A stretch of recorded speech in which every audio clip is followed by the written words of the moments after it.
Chapter 18. People of Advertising. There is no simple way to sum up the people of advertising, despite what the movies, the novelists, and the critics seem to think. As I have tried to show, advertising has nothing more important to offer than its people. Perhaps I can give some idea of their variety with the following scattered bits. Albert Lasker was a genius. I never met a more exciting personality. He proved his genius in almost everything he touched, and he touched a great many things. Business, government, sports, charity. I could go on, but John Gunther has done it in his biography. Lasker was both an idealist and a moneymaker, a rare commodity in this country, and again, the sort of person that people who are idealists but not moneymakers, or moneymakers but not idealists, never believe can exist. He was never happier than when he combined both sides of his nature, doing something worthwhile and making money at the same time. The accounts he liked best were the profitable products that did people some good. He believed so strongly in a number of the products he handled that in even their primitive stages, he invested heavily in them. And I can't think of a single example of his faith misplaced. As far as I can remember, Lasker, a remarkable man, made a success of them all. Lasker was naturally loved and hated, sometimes by the same people. As for me, I loved him and admired him. He was a courageous man. His bigness fascinated me, his generosity, and his gusto. He was such a dynamo of ideas and such an eloquent talker that he could keep listeners glued to their seats for hours without interruption. What fed his insatiable mind was his enormous curiosity. He never stopped asking questions. He became an expert not only on his client's business but on baseball, flower raising, psychoanalysis. There was no end to it. Only, sadly, an end to him one day. But above all, he was an advertising man. He was the advertising man. Judging an ad, he had one question in his mind. Will it move the goods profitably? If the answer was yes, he gave the ad his blessing. If the answer was maybe, he threw it away and started again. This vision was uncluttered by falderall or froth. And unlike some one-man bands, Lasker developed many brilliant advertising men. He demanded the superhuman from his employees, but he was open-handed with rewards and praise. I doubt if you could find any of his associates who did not cherish the experience of working with him, at least in retrospect. When Lasker decided to retire from the agency business, he took a room in a hotel and called in men named Foote, Cohn, and Belding. They were in his agency. The little group had a private talk. Lasker told them simply that he was going to retire. And he gave them the agency. I say gave because it cost them nothing. No one had any inkling of his intention until that talk, except Mrs. Lasker and himself. When he returned home that night, Mrs. Lasker said, "Why don't you tell this to your clients immediately? It's so much more gracious to tell them yourself than to let them find out in the press." Lasker agreed. The first one he called on was George Washington Hill of American Tobacco. George Hill had a flat-top desk without a paper on it. He had a hat on all day long. In this, the movies were not inventing anything.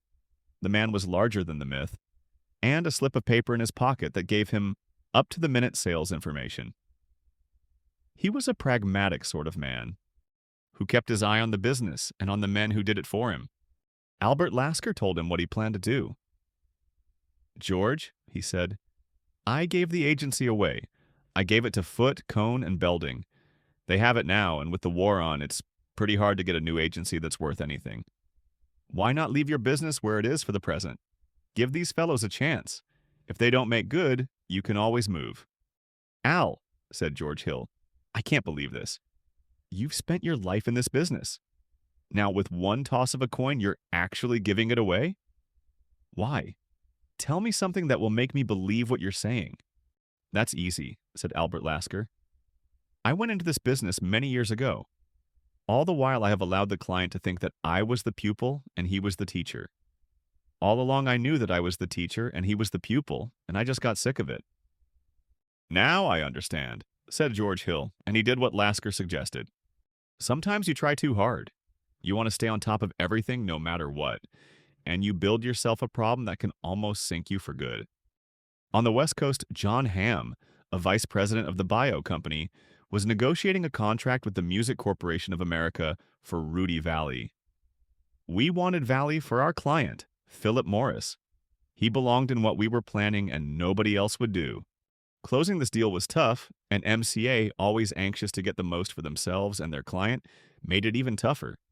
At the time, I was a guest of Harry Cohn, president of Columbia Pictures, and was with him on his yacht, Vega. I called John Hamm daily on the ship-to-shore telephone to keep myself informed and to work out details with him. For some reason, John had been doing very well until I came in. Then things began to get all snarled up. He'd call on Mickey Rockford of MCA and tell him what we wanted. Rockford would listen, and then give John an answer we didn't want. This went on for days. What began as a fairly straightforward negotiation became tougher and tougher. What neither Hamm nor myself realized was that a ship-to-shore telephone is an open circuit. Anyone with a boat and a telephone up and down the Pacific could listen in on two schemers trying to outwit the Music Corporation of America. One of the people with a boat and a telephone was Bob Burns, the comedian, the man who made a hideous musical instrument called the bazooka famous. Bob was an MCA client, and he thought the whole thing hilarious. Too good, in fact, to keep to himself. As soon as Hamm and I would ring off, Burns would call Mickey Rockford and give him the details of our conversation. When John went in to see Mickey, it was fat going into a fire. I don't know how things would have turned out if Burns hadn't enjoyed the story so much that he leaked it to a columnist. Once it appeared in the press, I did what Hamm told me to do. From then on, our conversations were on shore. John was a great negotiator. In spite of my help and long negotiations, he got what we wanted. Just two hucksters chatting in the open air. Ladies and gentlemen, the President of the United States. My friends, we were not yet in the war. Roosevelt was making a momentous speech against the dangers of isolationist thinking. Millions were listening to the president, and none more attentively than I. For months I had been sending sheafs of notes to my friend Judge Samuel Rosenman, special counsel to the president. I'd been sending ideas, words, phrases I thought might be useful one day in the president's speeches. Rosenman never said whether or not any of them were useful, and so each time the president spoke, my ears were open. That night, as I sat listening, I heard it. There they were, my words, unmistakably. A few of my thoughts, right from the president's lips. But what could you do with such elation? You couldn't talk, and more than likely no one would ever acknowledge it. The sounds of the speech had barely died down in my ears when the doorbell rang. A uniformed boy handed me a telegram. It said, "How does it feel to be a ghostwriter to a ghostwriter?" Signed, Samuel Rosenman. That's it for today. If you enjoyed this video, you might want to check our link in the description, where you'll find many other fundamental marketing books in different languages. And don't forget to subscribe to the channel for more persuasion and direct response content. See you in the next one.